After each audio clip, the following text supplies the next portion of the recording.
Voces por una causa, el podcast de Entre Culturas con Julia Navarro.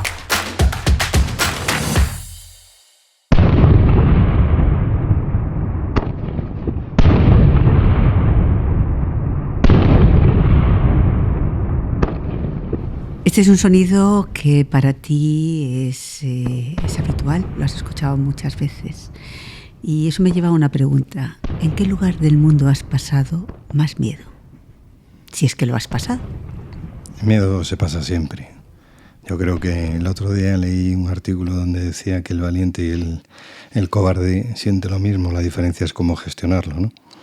Y sí he estado muchas veces en sitios de este tipo, pero no sé, se te encoge el estómago, se pasa mal. La sensación yo la definiría como aquellas mariposas que uno tiene en el estómago cuando descubre el amor por primera vez, que son de felicidad, pero en este caso no son de felicidad, es de amargura. Algo sientes y te duele el estómago, te encoges. ¿Que dónde fue? Pues posiblemente yo donde más miedo sentí fue en Sarajevo, porque era esto mismo, pero de una forma constante todos los días y fueron 2 meses, en agosto y en septiembre del año 92. Y era pues una lotería. Sarajevo era una ratonera y estaban cayendo continuamente bombas eran la mayor parte de morteros y francotiradores, y estábamos viendo como continuamente era una vez una cola del pan, una cola del agua, gente muriendo, francotiradores que acababan con sus vidas o lo serían.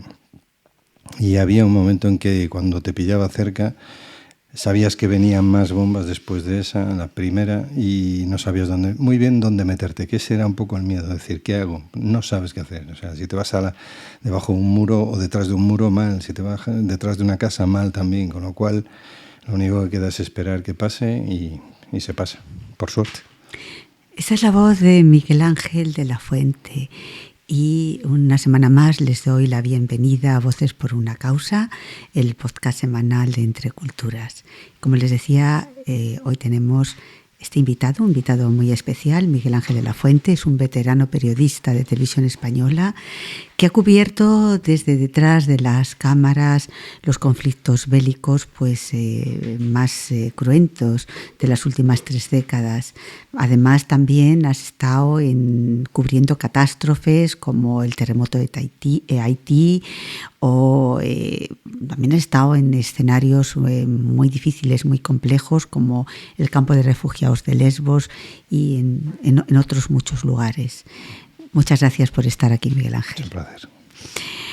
Como decía, llevas décadas siendo un testigo directo de lo que puede llegar a hacer la humanidad, y seguramente siempre te preguntan por lo más duro que has visto. Pero en este programa, después de preguntarte por el miedo, te voy a preguntar por todo lo contrario. ¿Qué es lo más bonito, lo más inspirador, lo más humano que has visto en estos 30 años en que has estado tantas veces inmerso en medio de la locura de la guerra? Supongo que es la voluntad del propio ser humano de salir adelante. Es decir, nosotros estos días trabajaba, por recordarlo, lo más reciente. Trabajó una traductora, una fixer con nosotros, que es la que un poco nos va solucionando los problemas en el país, porque nosotros sin un fixer no seríamos nadie, seríamos más que turistas en ese país. Pues esta chica en Ucrania te refieres Ucrania, ahora. Sí. En este último viaje acabo de llegar, ya son 4 meses que he estado este año, y los 4 meses hemos estado con esta chica. Esta chica, se dedicaba al mundo del cine antes de empezar a trabajar con medios de comunicación, con televisiones. Cuando no está con nosotros, normalmente suele estar con Al Jazeera, y está entregada a su trabajo, que es llevar a medios de comunicación al frente y a los sitios que le vamos pidiendo, que son muchos y normalmente están relacionados con la guerra, absolutamente todos. Entonces, la satisfacción de ver que hay una persona que... Yo creo que cuando uno más debe sufrir es cuando hay una guerra en tu propio país. Se lo decía el otro día el mismo conductor que venía con nosotros. O sea, que te toque una guerra, vale, pero vas y vienes, pero que te toque una guerra en tu propio país, yo creo que eso debe ser tremendamente duro. Y esta mujer pues estuvo con nosotros estos 4 meses, y ver cómo ella, de una forma muy íntegra, lo analiza una y otra vez, día tras día, sacando noticias para adelante para otros equipos que vienen de otras televisiones, tener la moral completamente alta, tener humor, reírse contigo y ver que cada vez que termina un viaje al mes o al mes y medio se vuelve a su casa, ve a su madre, a su gato, esto anima mucho a seguir y a seguir adelante, porque hay gente que lucha, no hace falta luchar en el frente, sino luchar en el día a día simplemente con mantenerse animado, y eso anima mucho, y eso da muchas satisfacciones, como la gente se mantiene viva, que es la palabra. ¿Han cambiado mucho los conflictos bélicos desde el primero que tuviste que cubrir a este último, que es la guerra de Ucrania? Posiblemente lo que menos cambian son las bombas, se parecen mucho, modifican ciertos parámetros y formas de llegar, y etcétera, pero lo que sí ha cambiado la forma de cubrirlas. La primera guerra del Golfo, que fue el primer conflicto bélico que tuve, llevábamos un teléfono satélite que iba en 2 maletas. Encendías una, la conectabas con la otra, de la otra salía una parábola y se quedaban calentando durante 45 minutos, y a los 45 minutos podías hacer la primera llamada. Aquello ya era un avance, tener en cuenta que el 91 fue la primera gran guerra, digamos, moderna, donde se pudo ver por la televisión bombardeos con unas imágenes de color verde que se veían, que eran imágenes tomadas por unas cámaras, que era la primera vez que se retransmitía en directo a través de la CNN, y ya que ello era un avance poder retransmitirlo y verlo en directo en el 91, estoy hablando, ya hace, ¿cuánto? 30 y pico años, pues sí, hace ya tanto. Y desde aquello hasta hoy sí ha cambiado también mucho. Digamos que aquella fue la primera gran revolución para las guerras, y desde entonces hasta hoy se creó Internet, y a partir de Internet se han creado aplicaciones que dan lugar a posibilidades de comunicación entre militares, civiles, periodistas, medios de comunicación, y todo eso ha sido gracias a Internet, y más que gracias a Internet, a las redes satélites que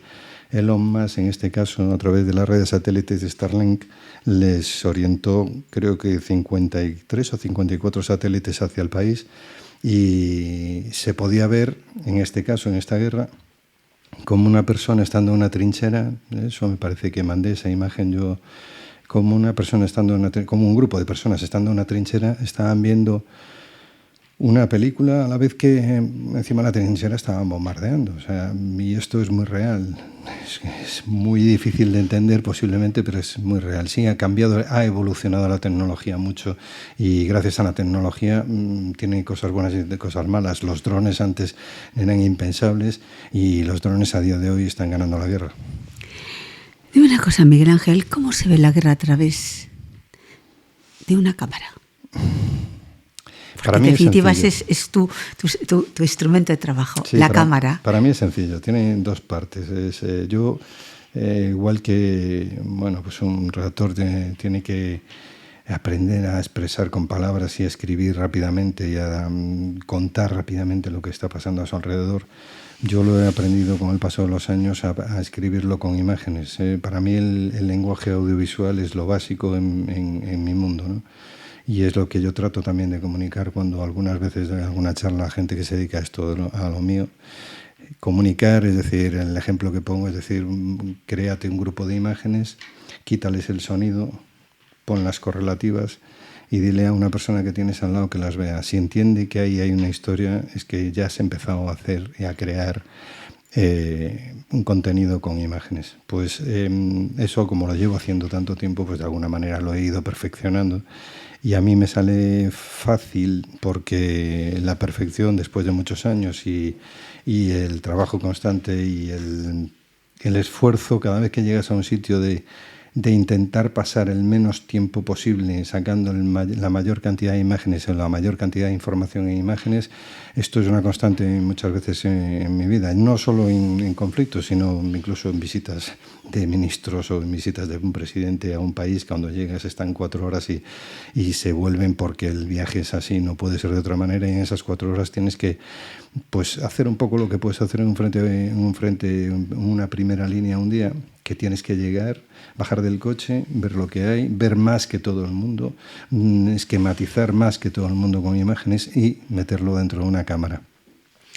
Perdona, no es difícil, pero posiblemente es fácil porque llevo muchos años. Bueno, a veces lo más difícil es hacer las cosas fáciles y tú eres un veterano que has logrado esa cuadratura del círculo, que es hacer fácil lo que es realmente difícil. Una persona que tiene la experiencia, un periodista que tiene la experiencia que tienes tú, que has estado en tantos lugares, a veces en estos momentos nos estamos preguntando si hay conflictos de primera y conflictos de segunda. Si hay, por ejemplo, Ucrania está muy presente en estos momentos en la vida de todos nosotros, quizá porque es una guerra que se está llevando a cabo en el corazón de Europa, pero hay otras guerras que siguen ahí y que, sin embargo, parece que vamos olvidando. ¿Crees que sucede eso, Miguel Ángel? Sí, guerras y desastres naturales. Aún me pesa todo lo que hicimos o todo lo que Occidente o Europa y los países alrededor hicimos por Haití en el año que fue el terremoto. Me pesa porque sé que han pasado los años y de aquello fue una ayuda durante un tiempo, pero luego se terminó y Haití sigue siendo un país desastre donde hoy por hoy ya nos gustaría poder informar de ello, pero ni hay casi interés y es un país, digamos, dentro de lo que acaba de decir, de segunda, no de tercera. Y como Haití, pues hay otros muchos más. África entera, es muy difícil poder informar también allí, donde no hay interés en los grandes medios informativos de contar las historias de esos países. Por eso siempre tiene que haber, al margen de los medios de comunicación, ONGs que creo que tienen una función tremenda y otros grupos que se dedican a colaborar con países desprotegidos y países donde la información, por ejemplo, a día de hoy yo creo que debería estar, si me preguntaran a mí dónde te harías un reportaje, pues posiblemente elegiría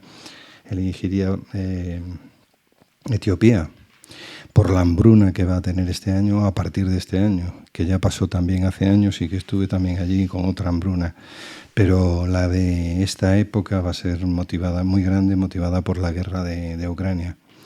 Es cierto que todo se lo llevan las grandes guerras, los grandes conflictos donde hay dinero, pero supongo que funciona así. No soy un geoestratega ni un geopolítico. Así ni funciona. Hago geopolítica, perdón. Así funciona el mundo, desgraciadamente. En los últimos meses has estado varias veces en Ucrania. ¿Cómo ha ido cambiando la situación desde la primera vez que llegaste a esta última? Cuando llegamos antes de la guerra y eran todo facilidades porque nos mostraban todo, podíamos rodar absolutamente de todo, podíamos hablar absolutamente de todo. Y cuando nos pilló la guerra, nos pilló en el Donbass, en Izium. Izium, como sabéis, fue tomado por los rusos y fue reconquistada nuevamente. Ahora, para salir hace 6 días escasos, pasamos por ahí, estaba completamente destrozada. Cuando empezó la guerra, pues era... Bueno, de hecho a mí me preguntaron, desde Madrid me preguntó algún amigo, me dice, pero ¿tú cómo ves? ¿Putin va a entrar? Y digo, mira, macho, estoy en Kiev. Kiev es una ciudad como 4 o 5 veces Madrid. Esto es tremendamente grande. Y que va a llegar aquí un tío que va a tomar todo esto, no me lo creo. No creo, me imagino que será una bravuconada. Bueno, pues se convirtió en eso, llegó a Kiev, se subió encima de los coches con algunos tanques, tuvo que retroceder, se volvieron a sus cuarteles por falta de haber pensado como lo hicieron. No tuvieron suministros, le cortaron los suministros, en total, lo pasaron mal, han retrocedido y mucho. Y los ucranianos lo único que han hecho es ir avanzando y ir recuperando. Y han recuperado mucho. Ahora está estancada, está en la zona del Donbass y en la zona de Kharkov al norte o Kharkiv y ahí está con el invierno encima, que hasta ahora pues eran alrededor de las zonas donde he pasado yo, pues andábamos como menos 8 grados. Pero todavía tienen que venir más frío y todavía tienen que pasarlo, y ese frío no es el frío que pasan también la gente dentro de las casas, que ya no hay forma de quitárselo porque no hay calefacción, pero sino el frío a la trinchera. El frío a la trinchera es mucho más frío que el que pueda hacer fuera de... porque aparte se le suman muchos fríos, que son la temperatura, el estado de ánimo, la guerra en sí, los bombardeos, y eso es difícil y es la situación actual. Ahora mismo estamos en una guerra de trinchera cuando hace 9 meses, 10 meses cuando empezó esto, la gente tampoco tenía claro qué es lo que iba a pasar. Que es cierto que en la zona del Donbass ya había conflicto, sí es cierto que había conflicto desde el 2014, pero era un conflicto muy focalizado, muy localizado, y ahora se ha extendido por toda la zona, ha llegado hasta Mariupol, ha pasado Mariupol, ha llegado casi a Jersón. De hecho han tenido Jersón y se ha recuperado también, y la situación está muy estancada. ¿Qué es el futuro? ¿Cuál es el futuro? Yo me gustaría tener un poquito más de conocimientos para poder dar un poquito más de informaciones al respecto, pero ni los tengo ni los quiero tener, porque hay veces que los conocimientos te molestan. Por último, Miguel Ángel, después de todos estos años en que has estado sobre el terreno, mirando el horror a través de la cámara y mostrándonos a los que estamos aquí, ¿no? ¿Con qué te quedas? ¿Esta profesión es como tú esperabas que fuera? Yo siempre me preguntaba, pero bueno, compañeros de otros medios me decían, bueno, pues ¿quieres evolucionar a realizador? Y decía, no, yo quiero ser esto, lo que soy. Eso lo decía hace muchos años. Y siempre he querido ser esto, lo que soy, porque me da la oportunidad, siempre me dio la oportunidad de estar primero en contacto con la gente, estar en la calle, que siempre me ha gustado estar en la calle, y poder contar una historia o varias historias o muchas historias y llegar a mucha gente. Y creo que, y siempre lo he creído, que una imagen vale más que 1000 palabras, y es la única manera de llegar a lo más básico de la gente. Una de las cosas que también cuando tengo alguna clase con algunos compañeros, alumnos de audiovisuales, siempre digo que el espectador es lo más básico que hay. Por lo tanto, las imágenes tienen que ser muy básicas para que se entiendan perfectamente, y tienen que ser claras. Y son claras cuando lo haces para que llegue a todos. Y para eso hay que estar en primera línea. Para eso hay que estar en primera línea y enseñarlo absolutamente todo. No podemos enseñar solo. Es cierto que hay ONGs que están trabajando y hay mucha gente trabajando en favor de ayuda a los demás, pero no podemos estar solo metidos en eso. Tienes que estar en la trinchera, tienes que estar bajo el bombardeo, tienes que estar con el soldado, tienes que estar con las familias de los soldados, tienes que estar ahí. Es decir, la sociedad se compone por muchos estamentos, y yo creo que las imágenes tienen que estar dirigidas a enseñarlo todo. Encoge el corazón escucharte. Muchas gracias, Miguel Ángel, por aceptar la invitación de Voces por una Causa. Ha sido un placer y toda una lección conversar contigo. Y gracias también a todos ustedes por escucharnos una semana más. Hasta la semana que viene. Muchas gracias a vosotros. Voces por una Causa, el podcast de Entre Culturas con Julia Navarro.